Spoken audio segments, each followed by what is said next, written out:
Nothing says adventure like a cool hot air balloon ride.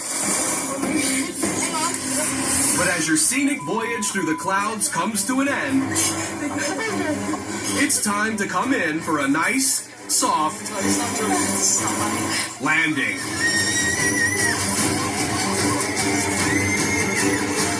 Temperature of the air that fills a flying hot air balloon is hot enough to boil water.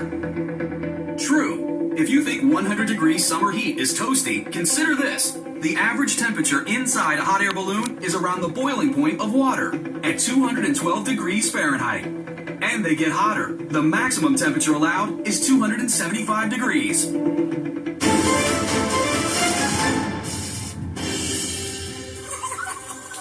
A hot air balloon ride should be a relaxing way to take in the countryside. But high winds send your balloon barreling out of control. Now, with trees and fences just ahead, you're going in for a hard landing. So what would you do if you were in a hot air balloon crash? Should you, A, get down on the floor of the basket to cushion the blow? B, prepare to jump out at the last second? Or C, move everyone to one side to keep the basket from tipping over? Think about it. Do you really know what you've gotten into?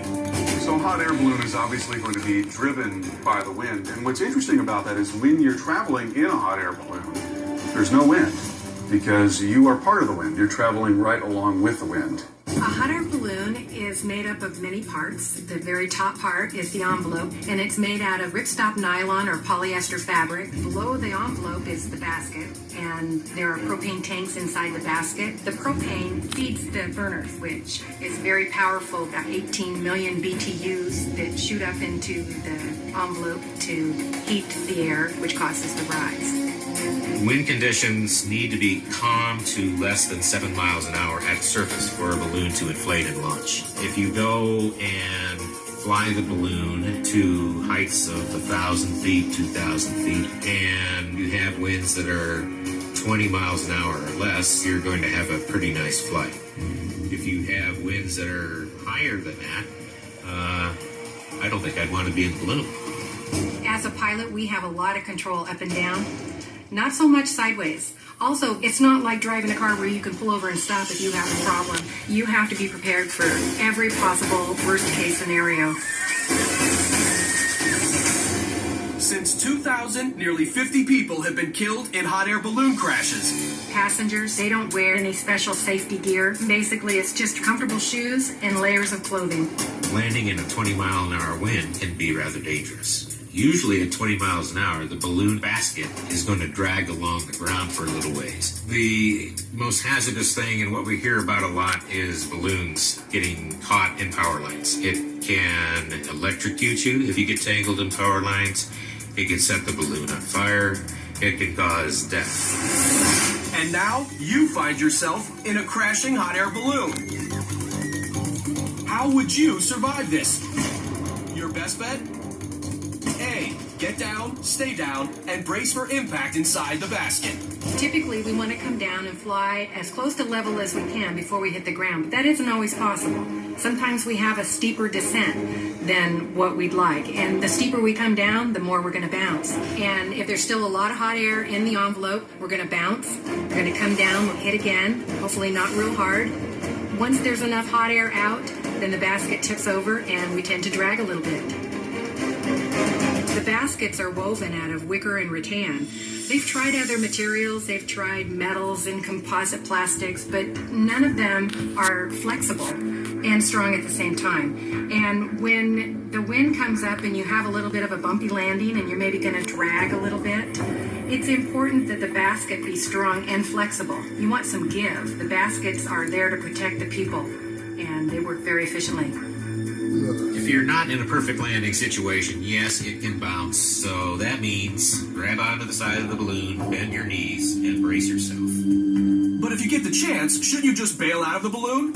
The most dangerous thing a passenger can do is to try to get out of the basket as it's landing. Because it's like getting out of a car that's going 20 to 30 miles an hour. If you get out, you're going to get hurt. And if you're on the ground and being dragged a little bit, you don't want to jump out. Your weight is not going to be in the balloon anymore, and it's likely that it will go back up a little bit again. So you don't want to jump out of the balloon. That is one thing you don't do.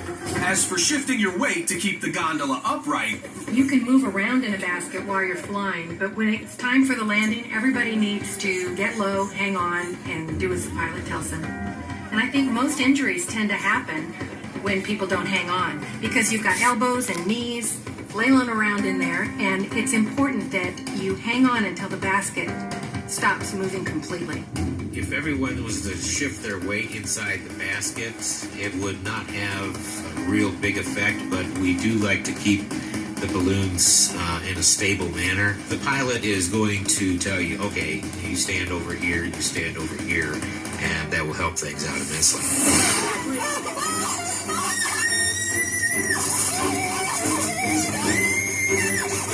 as these passengers learned, every airborne adventure carries risk, and preparing for the worst is its own reward.